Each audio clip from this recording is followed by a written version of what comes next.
Buenos días, chicos. Ya explicamos fisiopatología, entonces seguimos en diagnóstico diferencial. Debemos de entender que en medicina o en el área en la que nos dedicamos, el diagnóstico diferencial es el procedimiento por el cual se identifica una determinada enfermedad mediante la exclusión de otras posibles causas que presentan un cuadro clínico semejante al que el paciente padece. Entonces, dicho esto, nosotros por la parálisis braquial obstétrica tenemos cuatro aspectos de los que nos podemos separar en un diagnóstico diferencial.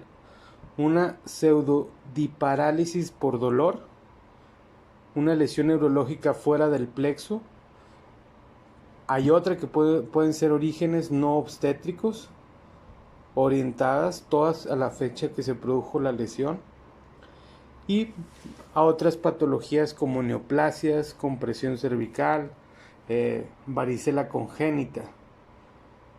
Entonces tenemos dos clasificaciones, una es según la intensidad del daño y la otra es según el nivel funcional de la lesión.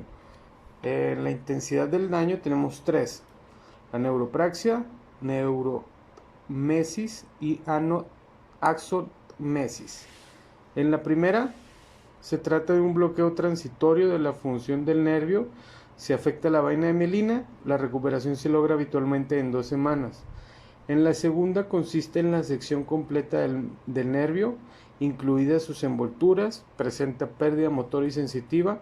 Aún en las mejores condiciones la recuperación funcional no es perfecta, pues es imposible que los axones en crecimiento neuroticen justamente en los tubos endoneurales originales. Y en la última, esta están seccionados los cilindroejes, pero las vainas del nervio permanecen indemnes. En el cabo distal se produce degeneración del cilindroeje, pero la regeneración se lleva en buen término. Y en la clasificación según el nivel de funcionalidad, en la lesión tenemos la lesión preganglionar y la lesión postganglionar. En la primera se trata de un arrancamiento de las raicillas nerviosas medulares con muerte de las neuronas correspondientes. Es posible que se presente con una ruptura completa. Y tenemos por último, antes de que se me olvide, los componentes según el plexo braquial lesionado. Tenemos tres. La superior de Duchenne, que ya le había explicado, que es una lesión de C5 y C6 y ocasionalmente C7. En la inferior, en la segunda, es la lesión de C8 y T1. Y en la total hablamos de una lesión de C5, C6, C7, C8 y T1. Que si hacemos referencia a las primeras, me voy a regresar tantito para que puedan entender la anatomía como lo habíamos hecho. Si hablamos de una lesión total, pues se ven involucradas todas estas. Y en la lesión de medio, es una lesión aislada en C7 y es muy rara. Entonces, no sé si va quedando claro o tienen alguna duda respecto a esto. Entonces tenemos tres maneras de clasificarlas: según la intensidad del daño, según el nivel funcional de la lesión y según los componentes del plexo braquial que se encuentran lesionados.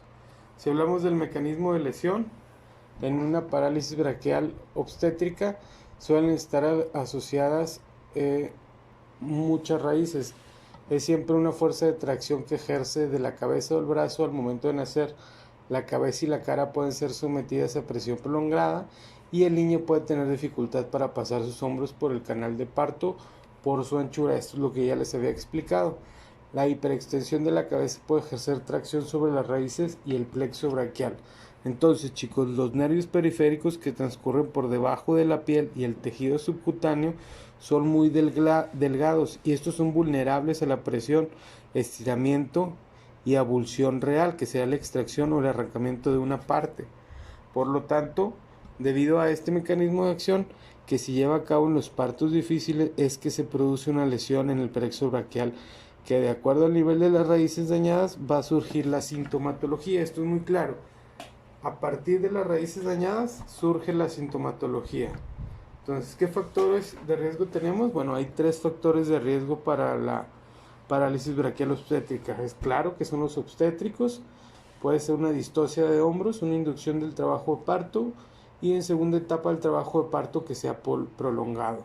El parto vaginal, que puede ser mal instrumentado o por cesárea. En los maternos pues nos vemos a los factores de obesidad, diabetes, una anatomía de la pelvis anormal y una anomalía uterina. En los fetales hablamos macrosomía fetal, malformaciones fetales e hipoxia. Los exámenes que nos ayudan a valorar esto serían radiológicos, por ejemplo, los imagenológicos serían las radiografías simples de columna cervical, hombro, tórax y brazo. Y la mielografía cervical se menciona como para condenarla al niño. En la tomografía axial computerizada y la resonancia magnética, en estos últimos dos son bastante específicos, pues se ofrecen una información sobre el tipo de afección presente, delineándose los vasos sanguíneos y los nervios. No obstante, se necesita una mayor experiencia para poder tratar las parálisis braquial obstétrica. Entonces, en el tratamiento médico, más utilizado es la cirugía en menores de 1 año, en aquellos que aún tienen posibilidades de la recuperación neuronal y que están cursando un tratamiento conservador. Se aplica cirugía directa, chicos. En este periodo puede ser entre los 3 y los 9 meses, pero están descritas cirugías desde el mes de vida hasta los 2 años. En estos pacientes con déficit neurológico persisten entre los 3 y los 6 meses de vida. Tienen un alto riesgo de disfunción neurológica definitiva. Uno de los indicadores de cirugía del plexo es la falta de recuperación de la función del bíceps para flexionar el codo contra gravedad. El tiempo es discutido, o sea que no está muy bien definido el tiempo de implementación en el trabajo quirúrgico. Este puede variar desde los 3 meses hasta los 9 meses. Si hablamos de un tratamiento kinésico, esas serían algunas de las imágenes que nos ayudan a entender la magnitud de la inflamación y el trabajo que tenemos que hacer para trabajar el plexo. En el tratamiento kinésico, pues lo principal es evaluar la resistencia del brazo del niño, el rango de movilidad, el movimiento activo y el desarrollo motor, también la sensibilidad y el uso funcional que nosotros queramos lograr. El tratamiento se divide en 3 fases que se superponen entre sí.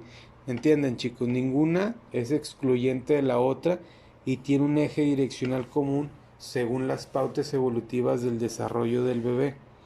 Primero se comienza el tratamiento con una preparación de las estructuras comprometidas por medio de diferentes recursos técnicos manuales. Se trata sobre diversos sistemas sensoromotores, receptores de la piel, tejido conectivo, muscular y articulación. Esto debe realizarse por medio de contacto y una tracción con una aproximación para la movilización y la vibración. Mucha literatura dice que la vibración intermitente es uno de los recursos más importantes porque de ella se logra aumentar la tonicidad y la estabilidad de la postura. También se utilizan técnicas de estimulación cutánea en zonas específicas de la piel y esto nos ayuda a modificar el tono y promover la contracción de la musculatura subyacente.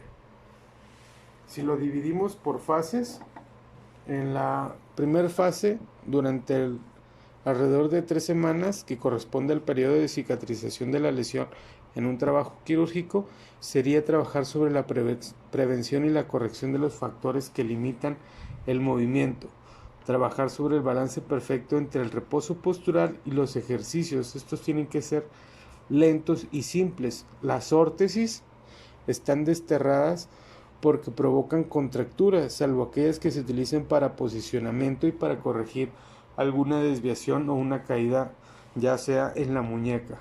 En la segunda fase se extiende hasta los 18 meses aproximadamente, en que la acción de la kinesioterapia activa está en su máxima expresión. Y en la tercera fase, aquí hacemos una reeducación motriz, trabajamos con la coordinación, la integración y la fuerza muscular, estimulando las terminaciones sensorio-propioceptivas del tendón, el músculo y la articulación. Si nos manejamos en un pronóstico que nos ayude a mejorar sobre nuestro plan de trabajo terapéutico en este tipo de pacientes, ya que son niños y todo lo que hagamos con ellos afecta en su edad adulta, encontramos que el pronóstico de recuperación es multifactorial y depende de muchos factores.